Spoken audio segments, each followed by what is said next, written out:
Welcome back in AutoCAD 2021 tutorials. और आज की क्लास में मैं आपको एक्सप्लेन करने वाला हूँ पोलर एरे, पाथ एरे और ये टॉपिक्स होंगे जो मैं आपको एक्सप्लेन करूँगा। रो एंड कॉलम का कंसेप्ट, पोलर एरे क्या होता है एंड देन रेक्टेंगुलर एरे क्या होता है, पाथ एरे क्या होता है और उसके अंदर ये लेवल एंड देन समथिंग आपको एसोसिएटिव ऑप्शन क्या होता है, concept of centre point of polar array, number of items polar array में क्या होता है, फेल एंगल पोलर एरे में क्या होता है। तो ये सारी चीज़ें चलिए ऑटोकैड में देखते हैं किस तरीके से हमें रेक्टेंगुलर एरे, पोलर एरे और पाथ एरे परफॉर्म करना होता है।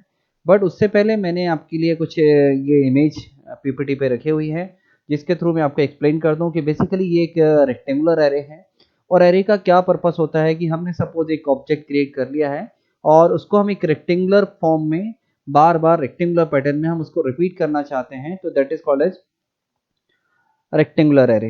एंड एक और इम्पॉर्टेंट चीज आपको बता दूं कि जब मैं यहाँ पर रेक्टेंगुलर एरे परफॉर्म करूंगा तो वहां पर मुझे टू रो के बीच की डिस्टेंस है जो मुझे डिफाइन करनी होगी। तो याद रखिएगा यहाँ पर बॉटम टू बॉटम ये टू रो के बीच की डिस्टेंस है एंड लेफ्ट टू लेफ्ट ये दो कॉलम के बीच की डिस्टेंस होगी।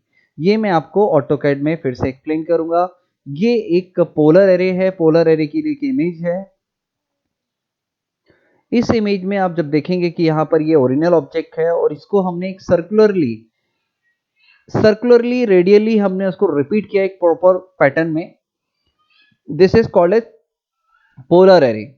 पोलर एरे में क्या होता है, हम एक ही ऑब्जेक्ट रेडियली एक सेंटर पॉइंट के अबाउट बार बार रोटेट कर। सो ऑटोकैड में और बेटर तरीके से मैं एक्सप्लेन करूंगा कि पोलर एरे का हम किस तरीके से इस्तेमाल करते हैं।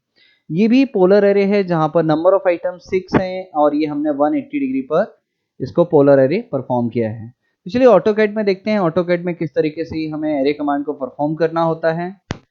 सो यहाँ पर हमने ऑटोकैड ओपन कर लिया है और आपको स्क्रीन पर दिखाई दे रहे हैं बहुत सारे ड्राइंग्स हैं जो हम एरे पर बेस्ड हैं।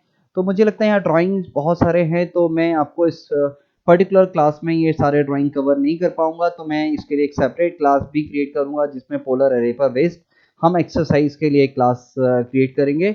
चलिए अभी पहले समझ लेते हैं कि बेसिकली ऑटोकैड में एरे कमांड कहाँ पर है और क्या होती है। तो मॉडिफाई पैनल्स पर जब आप ऑटोकैड में देखेंगे तो यहाँ पर आपको एक एरो दिखाई दे रहा है जहां पर ये 4 बॉक्स क्रिएटेड है। इस बॉक्स के जस्ट बाजू में आप देखेंगे यहाँ पर एक एरो का सिंबल है। जब आप इस एरो पर क्लिक करेंगे तो यहाँ पर रेक्टेंगुलर एरे आएगा, पोलर एरे आएगा एंड पाथ एरे। तो path array, polar array and rectangular array, ये तीनों एरे आज हम इस क्लास में देखने वाले हैं। तो सबसे पहले मैं एक्सप्लेन करूंगा पोलर एरे। पोलर एरे क्योंकि पोलर एरे सबसे ज्यादा यूज होने वाला एरे है।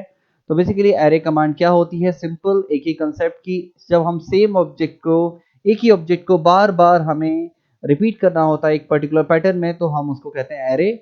एरे का जो शॉर्ट की होता है that is A R enter. जब आप ए आर एंटर करेंगे और ऑब्जेक्ट को सेलेक्ट करेंगे, ये देखिए स्क्रीन पर जैसे मैंने ए आर एंटर किया और किसी ऑब्जेक्ट को सेलेक्ट किया सपोज ये, देन हमारे पास स्क्रीन पर पोलर एरे, पाथ एरे, तीनों एरे हमारे पास दिखाई देते हैं।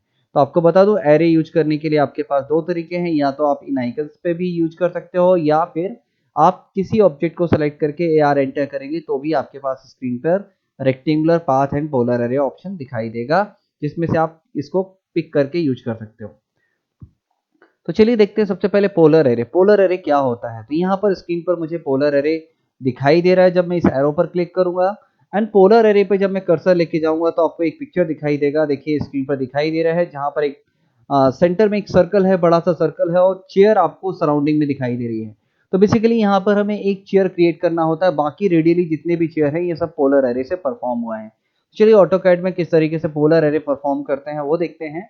मैं यहाँ पर एक ड्राइंग ड्रॉ कर लेता हूँ जस्ट लाइक कि एक रेक्टेंगल है, इसको आप मानिए कि एक चेयर है और इस चेयर को मुझे रेडियली यहाँ पर रिपीट करना है। सेंटर पॉइंट जो होगा वो ये होगा और यहाँ पर ये जो सर्कल हमने ड्रॉ किया है ये सर्कल सिर्फ इसलिए ड्रॉ किया है क्योंकि हम यहाँ पर जब हम पोलर एरे परफॉर्म करेंगे तो एज अ सेंटर पॉइंट हम इस जो हमारे पास सर्कल दिखाई दे रहा है उसका सेंटर पॉइंट डिफाइन करेंगे। तो एरे परफॉर्म करने के लिए नंबर 1 स्टेप कि आपको ऑब्जेक्ट सेलेक्ट करना है, उस ऑब्जेक्ट को सिलेक्ट करना है जिसको एरे करना है। तो यहाँ पर मेरे पास दो ऑब्जेक्ट हैं, एक रेक्टेंगल और एक सर्कल। तो मैं यहाँ पर जो रेक्टेंगल है इसको मैं रेडियली रिपीट करना चाहता हूँ, इसलिए मैंने रेक्टेंगल को सिलेक्ट कर लिया है। नाउ इस एरो पर जाकर मैं यहाँ पर पोलर एरे को सेलेक्ट करूंगा पोलर एरे पे सेलेक्ट किया तो यहाँ पर इंस्ट्रक्शन स्क्रीन पर दिखाई देगा, specify centre point of array. तो सेंटर पॉइंट में ये जो सर्कल आपको दिखाई दे रहा है इसका सेंटर पॉइंट हमने यहाँ क्लिक कर दिया।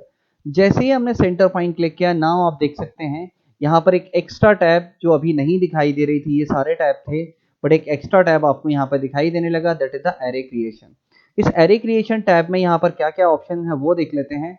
नंबर 1 ऑप्शन जो कि बहुत ही इंपॉर्टेंट है, that is the number of item. Number of item अभी बाय डिफॉल्ट आप देखेंगे यहाँ 6 है, तो जो ऑब्जेक्ट है 1 2 3 4 5 6 इस तरीके से हमारे पास 6 आइटम दिखाई दे रहे हैं। इफ इस नंबर को मैं यहाँ पर 10 टाइप करके यहाँ पर एंटर करूँ तो नाउ आप देख सकते हैं यहाँ पर 10 आइटम्स दिखाई देने लगे। इफ इस आइटम को मैं 5 कर देता हूँ, 5 एंटर, तो देन आप यहाँ देखेंगे 5 आइटम्स आ गए हैं। यहाँ पर 4 करता हूँ तो देन 4 आइटम। इस तरीके से हम यहाँ पर एंगल जो है ये नंबर ऑफ आइटम चेंज कर सकते हैं।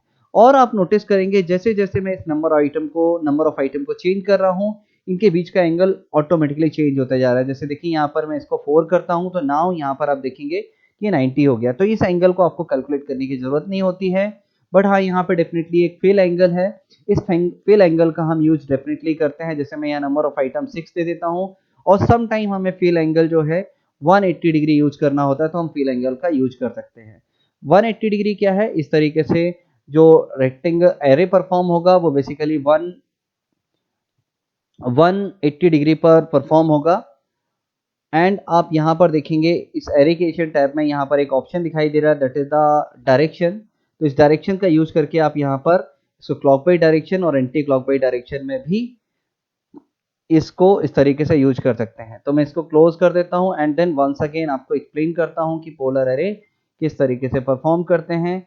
ये देखिए मैंने एक यहाँ पर एक ड्राइंग क्रिएट की है और इस बार मैं इस ड्राइंग को एरे करने वाला हूँ। तो चलिए उस ड्राइंग को हमने सेलेक्ट कर लिया जिस ऑब्जेक्ट को हमें एरे करना है। देन AR एंटर शॉर्ट की यूज किया है एंड पोलर एरे पे क्लिक किया। एंड नाउ यहाँ पर मैंने स्क्रीन पर जो मुझे यहाँ पर सेंटर पॉइंट दिखाई दे रहा है, इस सर्कल का ही सेंटर पॉइंट मैंने क्लिक कर दिया है। तो यहाँ पर आप देखेंगे कि number of item once again मुझे यहाँ पर एरे क्रिएशन टैब के अंदर दिखाई दे रहा है। इसको मैं चेंज कर लेता हूँ, मैं नंबर्स 20 कर देता हूँ। एंड नाउ यहाँ पर मैं ऑलरेडी एक्सप्लेन कर चुका हूँ 360 degree and 180 degree. So 180 degree इस तरीके से परफॉर्म होगा। डायरेक्शन में आपको एक्सप्लेन कर चुका था, बट यूजली यहाँ 360 डिग्री एंगल ही होता है, तो आपको 360 डिग्री ही एंगल रहने देना है। देन यहाँ पर ऑप्शन होता है एक रो, तो नंबर ऑफ रो मैं 5 देता हूँ। सो नाउ आप देख सकते हैं कि इस तरीके से मेरे पास रो आ रही है, 1 रो 2 रो 3 रो 5 रो। ये रो 5 है और इनके बीच की डिस्टेंस है वो हम यहाँ से चेंज कर सकते हैं। बिटवीन ऑप्शन में यहाँ पर सपोज मैं 15 कर देता हूँ तो ये 15 है। एंड यूज ओवरऑल डिस्टेंस जो है टोटल डिस्टेंस फर्स्ट आइटम से लेके लास्ट आइटम के बीच का, उसको भी हम चेंज कर सकते हैं। तो मैं यहाँ पर ये जो बिटवीन है इसको मैं 10 कर देता हूँ और यहाँ पर टोटल डिस्टेंस में यहाँ देखिए ऑटोमेटिकली चेंज हो रही है। सपोज मैं इसको यहाँ पर 60 करता हूँ तो देन देखेंगे आप ये इस तरीके से बिटवीन जो है उसने चेंज कर लिया। तो ये ऑप्शंस भी आपको समझ में आ गए होंगे, बट यहाँ पर यूजली जो रो ऑप्शन होता है वो 1 ही होता है। एंड देन यहाँ पर आप देखेंगे एक लेवल ऑप्शन दिखाई दे रहा है, तो level option basically 3D array के लिए यूज होता है। तो ये लेवल ऑप्शन मैं आपको एक डिफरेंट क्लास में एक्सप्लेन करूंगा जब मैं आपको 3D में कुछ बता रहा हूँ, जब हमारी 3D की क्लासेस होगी, क्योंकि ये जो लेवल ऑप्शन है बेसिकली 3D एरे के लिए यूज होता है।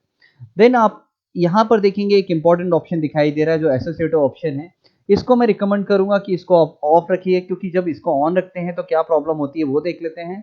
मैंने अभी फिलहाल इसको एक्टिवेट कर दिया है एंड देन मैं यहाँ से क्लोज कर देता हूँ। क्लोज करने के बाद अभी देखेंगे सारे आइटम एक साथ सेलेक्ट हो रहे हैं। और इफ आप यहाँ पर किसी पर्टिकुलर ऑब्जेक्ट को सिलेक्ट करके डिलीट करना चाहते हैं तो डिलीट नहीं होगा। तो आपको बता दूं यहाँ पर एसोसिएटिव की वजह से ऐसा हो रहा है कि ये सारे जो ऑब्जेक्ट हैं वो एक सिंगल ग्रुप हो चुके हैं। इसका एक एडवांटेज यही है कि आपसे सपोज कोई मिस्टेक हो गई है, आपको बाद में फील होता है कि नंबर ऑफ आइटम्स मुझे जो 20 देने थे उसको 10 करना है, तो देन आप यहाँ पर एडिट कर सकते हैं। क्लोज कर देते हैं। तो अभी देखिए आपके पास ये डायलॉग बॉक्स फिर से आ रहा है, बट यूजली ये मिस्टेक हमसे होती नहीं है, और होती भी है तो हम अंडू कर लेते हैं। ठीक है, तो मैं आपको रिकमेंड करूंगा कि आप इस एसोसिएटिव ऑप्शन को यूजली ऑफ करिए। जैसे देखिए मैंने यहाँ पर वंस अगेन एक एरे परफॉर्म कर रहा हूँ एंड नाउ यहाँ पर मैं इस एसोसिएटिव ऑप्शन को ऑफ कर देता हूँ। इससे क्या होगा, यहाँ मैं एक पर्टिकुलर ऑब्जेक्ट को सेलेक्ट करके डिलीट कर सकता हूँ, ट्रिम कर सकता हूँ। एंड यहाँ पर भी इन केस में एक पर्टिकुलर ऑब्जेक्ट को सेलेक्ट करना चाहता हूँ तो मैं कंट्रोल की के हेल्प से सेलेक्ट कर सकता हूँ। बट मैं आपको रिकमेंड करूंगा एसोसिएटिव ऑप्शन अभी मुझे इतना बेटर नहीं लगता कि आप उसको ऑन करके वर्क करें, क्योंकि इससे अननेसेसरी टाइम कंज्यूम होता है। सो आई होप आपको रेक्टेंगुलर एरे में, पोलर एरे में आपको ये समझ में आ गया होगा कि एसोसिएटिव ऑप्शन क्या है।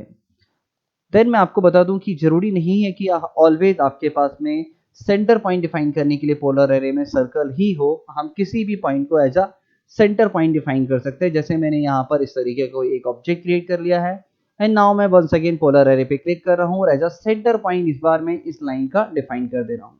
देन आप देखेंगे यहाँ पे नंबर ऑफ आइटम्स मैं यहाँ पे चेंज कर देता हूँ। डोंट फॉरगेट कि यहाँ पर एसोसिएटिव ऑप्शन है, एसोसिएटिव ऑप्शंस को आपको ऑफ रखना है। देन यहाँ पर एक और ऑप्शन आपको दिखाई दे रहा है, that is the base point option and rotate item. ये मैं दोनों ऑप्शंस आपको, इसके लिए मैं एक एक्सरसाइज का एक क्लास आपका मैं क्रिएट करूंगा। उस क्लास में मैं ये दोनों ऑप्शन को एक्सप्लेन करूंगा। डायरेक्शन मैं ऑलरेडी एक्सप्लेन कर चुका हूं, तो मैं अभी यहाँ पर क्लोज कर देता हूं। तो इस तरीके से हम पोलर एरे को परफॉर्म करते हैं ऑटोकैड में। नेक्स्ट एरे हम देख लेते हैं, that is the rectangular array. Rectangular array क्या है उसके लिए देखिए मैं आपको एक्सप्लेन करने के लिए यहाँ पे 5 टैप 10 का एक रेक्टेंगल ड्रॉ कर लेता हूं। एंड देन नाउ मैंने यहाँ पर रेक्टेंगल को सिलेक्ट कर लिया है और मैं यहाँ पर स्क्रीन पर मॉडिफाई पैनल्स पर जाकर यहाँ से रेक्टेंगुलर एरे पिक करने वाला हूँ।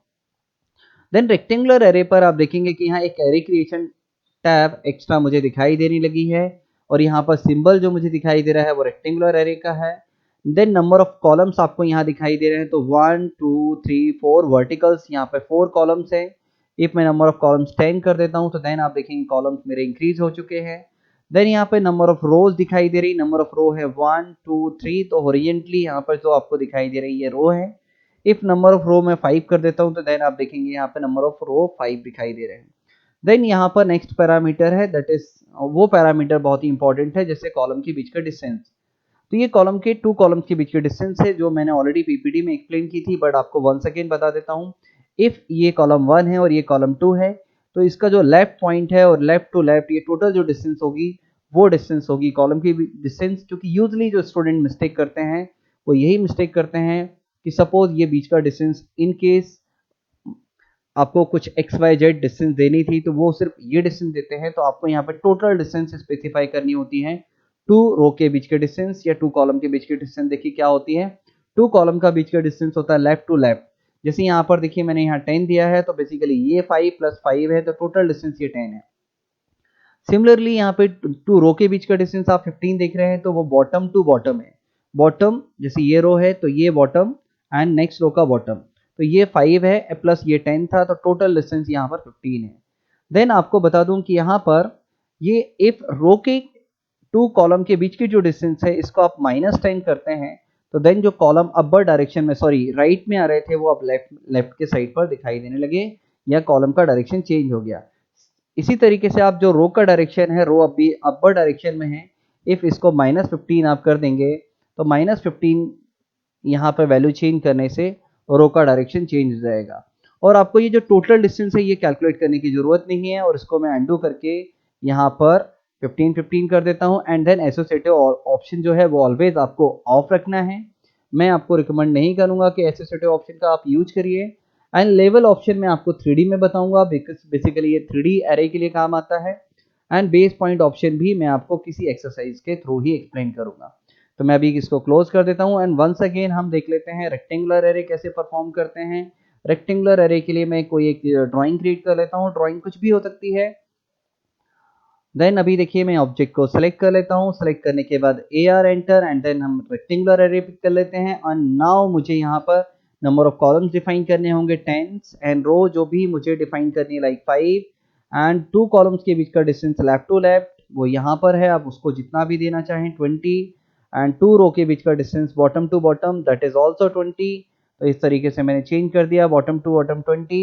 तो इस तरीके से ये rectangular array, if associative option on रखा तो क्या होगा, सारे आइटम एक साथ सेलेक्ट होंगे, तो इसको आपको ऑफ रखना है। Now close array. तो यहाँ पर ये रेक्टेंगुलर एरे था। नेक्स्ट हम देख लेते हैं पाथ एरे। पाथ एरे क्या होता है, सिंगल डायरेक्शन में कभी मुझे एरे परफॉर्म करना हो तो देन आई प्रिफर कि आप पाथ एरे को इस तरीके से यूज कर सकते हो। तो बेसिकली ये देखिए मैंने पाथ क्रिएट किया है और ये एक आइटम है जो मैं पाथ एरे के लिए पाथ एरे से रिपीट करूंगा। तो मैंने यहाँ ऑब्जेक्ट को सिलेक्ट कर लिया है जिसको मैं एक अलोंग दी पाथ रिपीट करना चाहता हूँ। तो यहाँ पर मेरे पास एक ऑब्जेक्ट है और मैं यहाँ पर पाथ एरे पर क्लिक करूंगा, देन इंस्ट्रक्शन स्क्रीन पर दिखाई देगा सेलेक्ट पाथ कर्व। तो मैं इस आइटम को, इस ऑब्जेक्ट को सिलेक्ट कर दूंगा। देन अभी आप यहाँ देख सकते हैं कि इस तरीके से अलोंग दी पाथ हमारे पास में क्या होगा, आइटम क्रिएट होगा एंड इनके बीच का जो डिस्टेंस है वो आप यहाँ पर चेंज भी कर सकते हैं। इवन आप नंबर ऑफ आइटम जो अभी आपको फ्रीज दिखाई दे रहे हैं, इस आइकन पर क्लिक करके इसको आप अनलॉक कर सकते हो और यहाँ से नंबर ऑफ आइटम्स भी आप कम ज़्यादा कर सकते हो। इवन इसमें एक रो ऑप्शन दिखाई दे रहा है, रो ऑप्शन मैं आपको दिखाता हूँ। तो देखिए रो ऑप्शन ये है 1 2 3 4 5। यूजली रो को मैं 1 ही रहने देता हूँ और लेवल ऑप्शन जो आपको यूज होगा वो 3D में यूज होगा। बाकी अदर ऑप्शन जो है वो किसी न किसी हम एक्सरसाइज के थ्रू देखेंगे। अभी मैं यहाँ से क्लोज कर देता हूँ। वंस अगेन मैं आपको पाथ एरे एक्सप्लेन करता हूँ। पाथ एरे के लिए इस बार मैंने जो पाथ है वो पॉलीलाइन से क्रिएट कर रहा हूँ कुछ इस तरीके से। ये पॉलीलाइन है, देखिए यहाँ पॉलीलाइन क्या होती है, एक साथ सेलेक्ट होती है। तो मैंने जो पाथ क्रिएट किया है वो पॉलीलाइन से ही क्रिएट किया है और यहाँ पर मैं एक स्मॉल सर्कल क्रिएट कर देता हूँ। नाउ मैं सर्कल को सिलेक्ट करके पाथ एरे पर क्लिक करूंगा और एज अ पाथ में इस पॉलीलाइन को सिलेक्ट करूंगा। सो नाउ आप देख सकते हैं कि इस पाथ के अलोंग इस तरीके से हमारे पास कुछ प्रोफाइल क्रिएट होगी। तो ये तो था पाथ एरे। अब मैं आपको बताता हूँ ड्राइंग में हमारे पास बहुत सारे ड्राइंग हैं जो मैं आपको एरे पर बेस्ड ड्राइंग होंगे। तो इसके लिए हम सेपरेट एक्सरसाइज के लिए एक क्लास क्रिएट करेंगे। अभी मैं एक छोटा सा एक मेरे पास में ड्राइंग है, वो मैं ड्राइंग को क्रिएट करके दिखा देता हूँ। जैसे मेरे पास यहाँ पर एक सर्कल दिखाई दे रहा है, 50 डाया का एक सर्कल है। तो मैंने एक सर्कल ड्रॉ कर लिया। वन मोर सर्कल मुझे यहाँ डेसेस फॉर्म में दिखाई दे रहा है, उसका डाया है 30। तो वो देखिए मैंने इस तरीके से 30 डाया का सर्कल ड्रॉ कर लिया। एंड ये जो स्मॉल सर्कल दिखाई दे रहा है जिसका डाया है 8, तो इसको भी मैं, ये जो मैंने 30 डाया का एक सर्कल ड्रॉ किया था, यहाँ पर मैं इसके एक किसी कोऑर्डिनेट पॉइंट पर जाकर यहाँ पर इसको भी ड्रॉ कर लेता हूँ 8 डाया के साथ में। एंड मुझे ये आइटम्स को अब रिपीट करना है। तो नंबर ऑफ आइटम्स कितने हैं यहाँ पर, 1 2 3 4 5 6 7 8, 8 आइटम है। तो चलिए इसको सेलेक्ट करते हैं and AR enter and select polar array. Centre point में इस जो सर्कल था, ये वाला जो सर्कल था, या फिर आपको ये बड़ा वाला सर्कल दिखाई दे रहा है, दोनों का सेंटर एक ही है। आप यहाँ जाकर क्लिक कर दीजिए एंड नंबर ऑफ आइटम जो है वो आप 8 डिफाइन करिए एंड देन इसको क्लोज कर दीजिए। तो देखिए इस तरीके से मैंने ड्राइंग को कंप्लीट किया है और कुछ इस तरीके से ही हम आगे भी और अदर एक्सरसाइज देखेंगे जिसमें हम आपको पाथ एरे, पोलर एरे और रेक्टेंगुलर एरे के थ्रू ड्राइंग क्रिएट करके दिखाएंगे और आपके साथ ड्राइंग एज असाइनमेंट में भी शेयर करेंगे। तो चलिए नेक्स्ट क्लास में देखते हैं, नेक्स्ट क्लास में मैं आपको क्या बताने वाला हूँ। तो नेक्स्ट क्लास में मैं आपके साथ में डिस्कस करूंगा multi line, single line text. तब तक आप प्रैक्टिस करते रहिए। Thank you very much. और ड्राइंग है वो जो असाइनमेंट है वो आप हमें सबमिट करते रहिए, जो मेल आईडी हमने आपके साथ शेयर की थी।